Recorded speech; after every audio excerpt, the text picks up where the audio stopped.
कुंडली वरदारी विठ्ठल श्री ज्ञानदेव तुकाराम. नमस्कार मंडळी. अमृतबिंदू या आध्यात्मिक मराठी यूट्यूब चॅनलवर पुन्हा एकदा आपले स्वागत आहे. आजच्या चिंतनाचा श्लोक असा आहे: हरिनामने मस्त पाषाण तारी, बहुतारिले मानव देहधारी, तया रामनामे सदा जो विकल्पी, वेदना कदा जीव तो पापरूपी. श्रीराम. मंडळी, या श्लोकामधून समर्थ रामनामावरची निष्ठा, विश्वास मनुष्याचा असावा याबद्दल आपल्याला पुन्हा एकदा ठामपणानं सांगतात की हे मानवा, श्रीरामाचं नाम इतकं श्रेष्ठ असताना त्या नामावरती तुमचा विश्वास का बसत नाही? ते नाम मोठ्या श्रद्धेनं आदरानं तुम्ही का घेत नाही? असा समर्थांचा अप्रत्यक्षरित्या तुम्हा आम्हाला असणारा प्रश्न आहे. समर्थ म्हणतात, हरिनामानं त्या ठिकाणी पाषाण सुद्धा समुद्रामध्ये तरले गेलेले आहेत. समर्थ एका प्रसंगाची आठवण करून देतात. ज्या वेळेला सीतेचं अपहरण करून रावणाने सीतेला लंकेमध्ये नेलं आणि हनुमंतरायाने सीताशुद्धी करून सीतेची माहिती आणली, परंतु आता त्या सीतामातेला सोडवण्याकरता लंकेमध्ये जायचं कसं हा प्रश्न ज्या वेळेला पडला, त्यावेळेला श्रीरामाने प्रथमतः समुद्राची प्रार्थना केली की आम्हाला लंकेमध्ये जाण्याकरता रस्ता द्या. 3 दिवस अखंड श्रीराम समुद्राचं ध्यान करत होते, परंतु समुद्र काही प्रकट झाला नाही. श्रीरामांना असं वाटलं की हा उन्मत्तपणा करतोय आणि मी एवढं त्याला आदर देतोय, सन्मान देतो, तरी देखील त्याला त्याची कदर नाही आहे. म्हणून श्रीरामांच्या ठिकाणी क्रोध निर्माण झाला आणि एक बाण त्यांनी धनुष्याला लावला, अग्निबाण, आणि आता संपूर्ण समुद्राचं पाणी आटवून टाकतो असा निर्धार करून ते बाण सोडण्याच्या तयारीत होते. तेवढ्याच कालावधीमध्ये समुद्र देवता प्रकट झाले आणि श्रीरामांना वंदन केलं. त्यांनी सांगितलं, रामा, तुमचा बाण हा व्यर्थ जाणारा नाही. तुम्ही जर या बाणाचा प्रयोग केला तर त्या ठिकाणी संपूर्ण समुद्रातलं जळ आटून जाईल आणि अनेक जीवांची, जळचरांची हानी होईल. हे निष्कारण निष्पाप जीव मरतील, तेव्हा असं काही करू नका.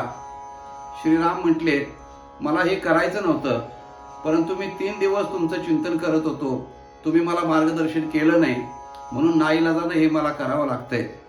तेव्हा समुद्राने क्षमा मागितली. श्रीराम म्हटले, बरोबर आहे, परंतु आता हा जो बाण मी धनुष्याला लावलेला आहे तो मी काय करावा?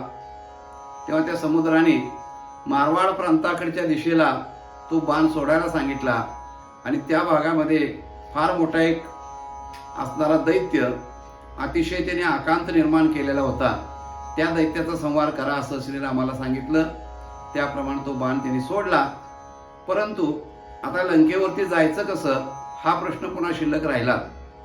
तेव्हा समुद्राने श्रीरामांना एक युक्ती सांगितली की प्रभू, तुमच्या सैन्यामध्ये असे काही वानर आहेत की ज्यांच्याकडं एक वरदान असं प्राप्त झालेलं आहे की त्यांनी दगड हाताने जर पाण्यामध्ये टाकले तर ते दगड पाण्यावरती तरंगतील. असं वरदान असणारे तुमच्याकडे काही वानर आहेत. श्रीरामाने सांगितलं, मग त्याचं काय करायचं आपण?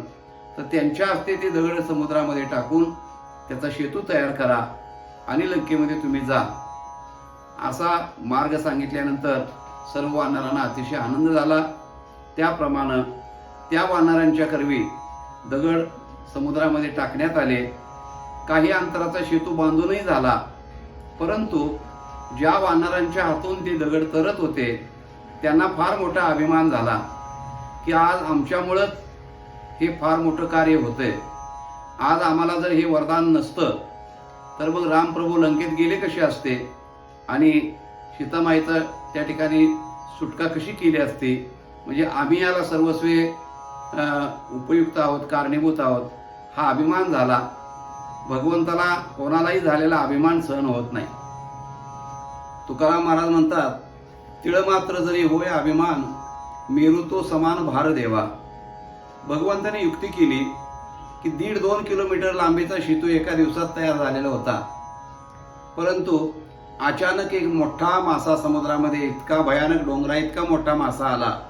त्या माशाने त्या सेतूला धडक दिली आणि सगळा सेतू त्या ठिकाणी समुद्रामध्ये वाहून गेला आणि परत दुसऱ्या दिवशी सकाळी बघितलं तर काहीच नव्हतं. सगळे वानर डोक्याला हात लावून बसले की आता करायचं काय. तेव्हा हनुमंतरायाने युक्ती सांगितली की म्हणे आता तुमच्या हातून नको दगड टाकायला, कोणी वानर टाकू द्या, परंतु एक करा, येणाऱ्या प्रत्येक दगडावरती राम हे अक्षर लिहा आणि तो दगड समुद्रामध्ये टाका. ही मारुतीरायाने युक्ती सुचवल्यानंतर त्याप्रमाणे कार्य सर्वजण करायला लागले. भरपूर वानर लहान मोठे दगड आणून देत होते. काही जण त्या ठिकाणी बसून राम ही अक्षरे त्याच्यावरती लिहित होते आणि अशी दगड त्या समुद्रामध्ये टाकून तिने तो सेतू तयार केला. समर्थ सांगतात, हरिनाम पाषाण नेमस्त तारी, म्हणजे हरिनाम जे आहे तर तिथं राम नाम काय हरिनाम काय, संतांच्या ठिकाणी कोणत्याही नामाबद्दल भेद नाही आहे. वास्तविक रामनामानं पाषाण तरले असा इतिहास आहे. पण समर्थ इथं बोलताना हरिनाम असा शब्द वापरतात, म्हणजे संतांच्या अंतःकरणामध्ये भगवंताच्या नामाबद्दलचा भेद नाही यातून सिद्ध होतं. तेव्हा निष्ठेने श्रद्धेने नेमानं त्या दगडावरती प्रभू रामाचं नाव लिहिल्यामुळं ते दगड पाण्यामध्ये तरले. आपण परवा विचार करून आलो की उदकी तारेले पाषाण हे महिमान नामाचे. संतांनी आपल्याला सांगितलं की श्रीरामापेक्षा सुद्धा प्रत्यक्ष श्रीरामापेक्षा श्रीरामाचा महिमा अधिक आहे, हे आपल्याला सर्व संतांनी सांगितलेलं आहे. सेतू बांधत असताना एक प्रसंग असा घडला की रामप्रभूंना असं वाटलं की आपल्या नामाचा एवढा महिमा आहे की ते पाषाण समुद्रामध्ये तरतात, आपलं नाम लिहिलेले, तर आपण जर एखादा दगड टाकून बघितलं तर काय होईल. म्हणून श्रीरामाने जवळपास कोण आपल्या नाही हे बघून समुद्रामध्ये एखादा खडा टाकून बघावा असा विचार केला. कारण मोठा टाकला आणि जर बुडला तर आपलं फजिती होईल, म्हणून आधी लहान खडा टाकून बघावा. म्हणून एक तिथला आजूबाजूचा खडा उचलला आणि पाण्यामध्ये टाकला. तो टाकता क्षणी सरळ त्या खड्याने तळ गाठला. रामांना आश्चर्य वाटलं की म्हणजे हे असं कसं काय झालं. दुसरा टाकला, तिसरा टाकला, सगळे खडे पाण्यामध्ये बुडत होते. आणि तेवढ्यात श्रीरामप्रभूंच्या कानावरती हसण्याचा आवाज आला, कोणतरी हसते. मागं वळून जेव्हा बघितलं त्यावेळेला हनुमंतराय होते. अरे मारुती, तू कधी आलास. म्हणजे प्रभू, तुम्ही ज्यावेळी पहिला खडा टाकला त्याच वेळेला मी आलेलो आहे म्हटले. रामांना आश्चर्य वाटलं. रामप्रभूंनी विचारलं, हे असं कसं काय होतं हनुमंता, मी खडा टाकला तो बुडतो कसा काय आणि माझ्या नामानं मोठमोठे दगड तरतात हे कसं काय. तेव्हा मारुतीरायाने फार सुंदर त्या ठिकाणी प्रभूंना उत्तर दिलेलं आहे. ते म्हणतात, प्रभू, तुमचं नाम जो घेतो तो तरतो आणि तुम्ही ज्याला सोडता, तुमच्या हातातून ज्याला सोडता तो बुडतो. म्हणजे तुम्ही त्याला सोडलेला आहे. ज्याला भगवंत सोडतो तो बुडतो आणि भगवंताचं नाम जो घेतो तो तरतो, असं त्याचं असणारं उत्तर. म्हणजे श्रीरामाचा कमीपणा होऊ नये याचीही दक्षता मारुतीरायाने घेतली आणि नामाचं महत्त्व वाढवावं याचीही दक्षता मारुतीरायाने घेतलेली आहे. म्हणून त्यांना बुद्धिमत्ताम वरिष्ठम असं म्हणतात. आपल्या स्वामीचा अनादर होऊ नये, त्याला कमीपणा वाटू नये ह्याचीही दक्षता त्यांनी घेतलेली आहे. तेव्हा श्रीरामाने अशा पद्धतीनं खडा टाकून बघितला. तेव्हापासून आपल्याकडे मन पडलेलं आहे, बघूया एखादा खडा टाकून काय उपयोग होतो का नाही. ही जी म्हण आहे ती तेव्हापासून निर्माण झालेली आहे. रामाने सुद्धा विचार केला की बघू खडा टाकून आपण, तेव्हापासून ती रूढ निर्माण झालेली आहे.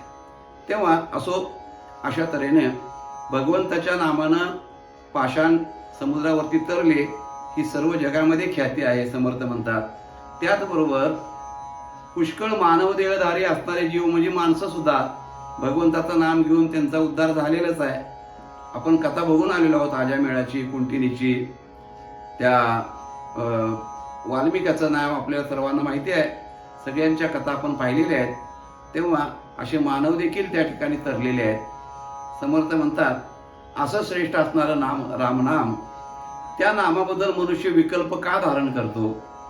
मनामध्ये संशय काय येतो माणसाच्या की भगवंताचं नाम हे खरंच आपल्याला तारेल का, आपला उद्धार होईल का, आपल्याला गती मिळेल का, असा संशय घेतोच का मनुष्य, हा समर्थांना प्रश्न आहे.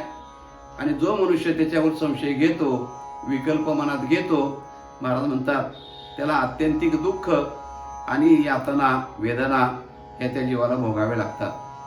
कारण मृत्यूनंतर मृत्यूपश्चात ज्यावेळेला यमधर्माच्या समोर त्या जीवाला नेलं जातं, प्रस्तुत केलं जातं, त्यावेळेला यमधर्म त्याला विचारतो की बाबा तुम्ही काय काय केलं आणि या सगळ्यामध्ये तुम्ही भगवंताचं नामचिंतन केलं का, हा प्रश्न ज्यावेळेला विचारतो त्यावेळेला नाही म्हणून कोणत्या तोंडानं सांगायचं हा प्रश्न पडतो.